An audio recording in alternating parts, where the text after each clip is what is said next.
get to play it on all my life to sacrifice. Hey, oh, listen what I say, oh,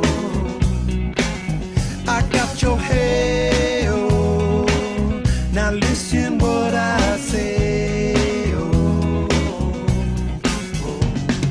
when will I know that I really can go to the well one small time to decide on when it's killing me? When will I really save all that I need to look inside? Come to believe that I better not leave before I get my chance to ride.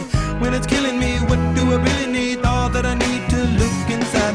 Hey, oh, listen what I say, oh, come back and hey, oh, look at what I say, oh. On today's show, Today we talked to the Humans of Staples. We checked in with Lucas Jackson on the 2015 lacrosse season. Behind the scenes at the Super Smash Brothers tournament. All that and more. Good morning, Staples.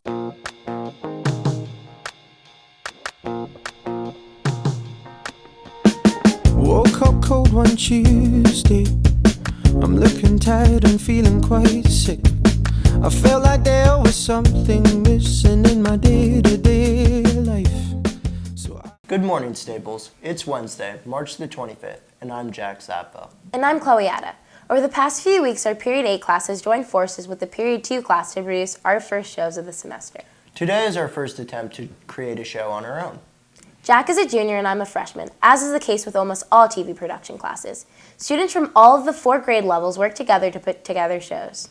We've worked hard on today's show, and we hope you enjoy it. And we'll get to it right after the pledge.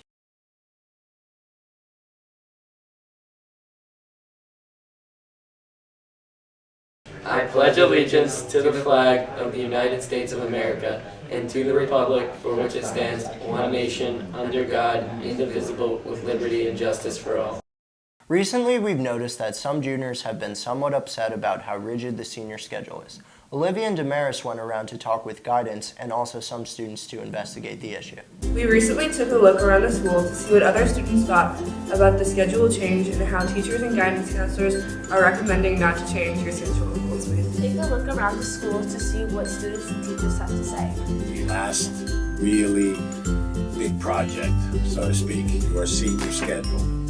But at the same time, I want to remind everybody out there that once the senior year rolls around, the entire guidance department is going to be reminding you not to be changing your academic program after a certain date, because it will encumber you to notify the colleges that you're applying to that you have altered your academic schedule. I think it's hard for juniors not to be able to really change their schedules that much next year, because it means you're pretty much locked in what you want to take, and it's harder for you to feel out of course and see if you want to take it or not. I think that the senior schedules will help us next year, and it will make it easier for us to choose our classes, and it'll be easier in college once we know what classes we have, and we get to choose our classes first, which is pretty nice. I think that it would affect them badly, because then if you get in a class that you don't like, you can't get out of it. Best plans really should be made now and then stick with them next fall. That was interesting. Now back to the host. Thanks, girls. Last week, Olivia and I talked to Dr. Sheets about the new classes being offered in science next year. This week, I talked with Mr. Gussich about next year's new PE classes. We asked Mr. Gussich, the head of the athletic department, what new classes will be adding next year. Yes, we're going to be offering lifeguard training for next year, which is hopefully going to reach out to a group of students who are interested in getting certified in lifeguard training, CPR, and first aid, and hopefully that's going to transition for job opportunities, as quickly as possible once they're certified. We also asked how he chose these classes. This course was brought about by student surveys. When we reviewed our curriculum, the lifeguard training offering did have a high interest in student responses, so we researched it a little bit more, and it was something that we were able to bring forward, and it was approved, which we were very excited about, so hopefully it's going to be a good service for the students at Staples. If you're interested in taking this course, talk to your guidance counselor. And now, back to the host. Thanks, Chloe. Nice job. You may have seen Humans of New York on Facebook. Scott, Remy, and Justin were influenced by that site to start a series of pieces called Humans of Staples. Their plan is to interview a different student each week and find out something you may not know. Here's the first episode with Jack Ballis. Everybody get up.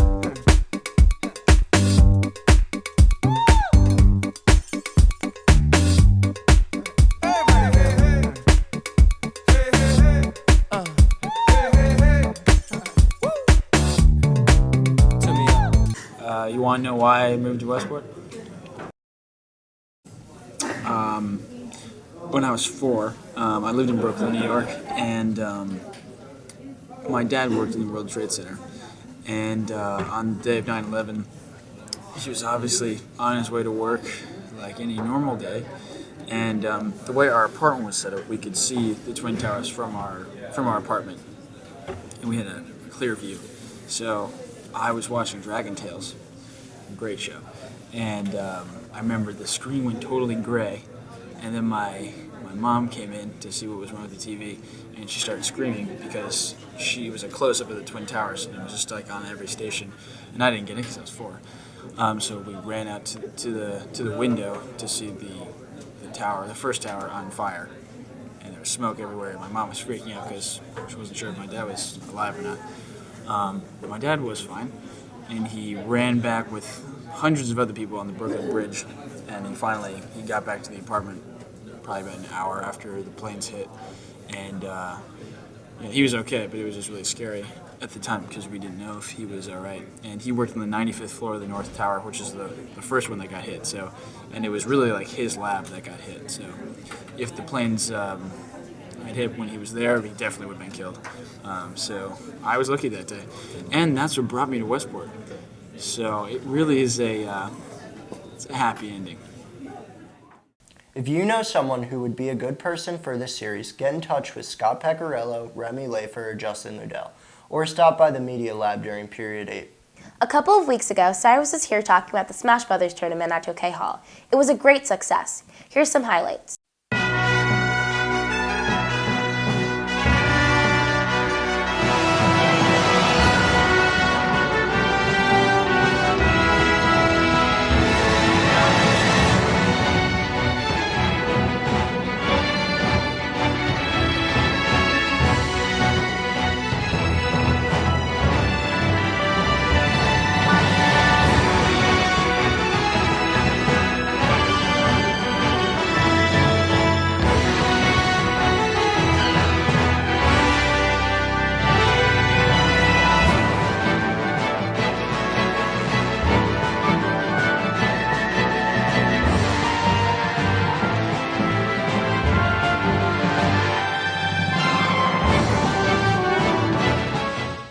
Congratulations to Mac Franken, the first Smash Brothers champion. Cyrus wants to also thank everyone that came out, and I'm sure everyone wants to send their appreciation to Cyrus for all the work that went into the coordinating of the day.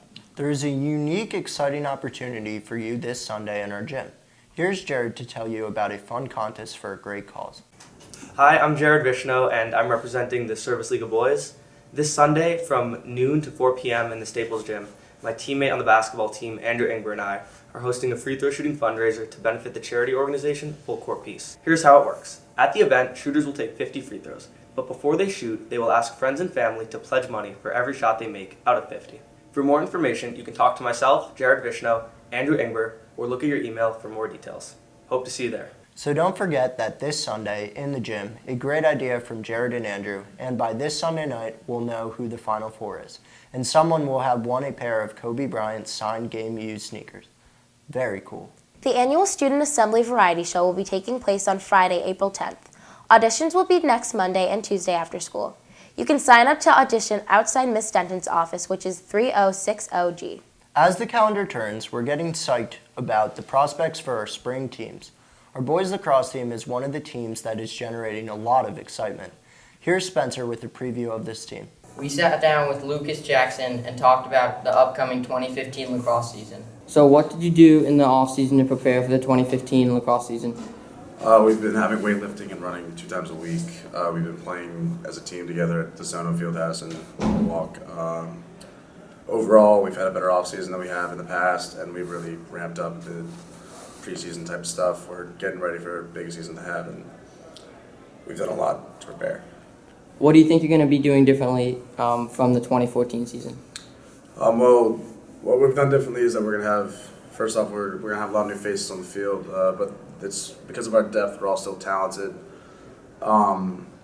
We've done much more to prepare for this season than we have in years past, like 2013, 2014. Since I've been here, preseason wasn't that important. This year we really brought a new mentality to everything, and we really kick-started everything into a new era, and it's going to help us in the future. How do you think you're going to do in the 2015 lacrosse season? For us, we've been to states 2 years in a row. We're looking to make it 3 years, and we're just trying to make history for us. We never won a state championship, and we've never gotten past the first round of FCX, which is absurd, but we're trying to break that streak and get far. Thanks, Lucas. The Staples varsity boys lacrosse team have their first game on April 4th against Brian McMahon. Make sure to go check them out. Thanks, Spencer, and thanks, Lucas. As I said, we're really looking forward to a great spring season for all our sports teams. That's it for us today, Staples. The Period 2 class is also very busy producing their first show on their own, and they're planning on bringing that to you tomorrow.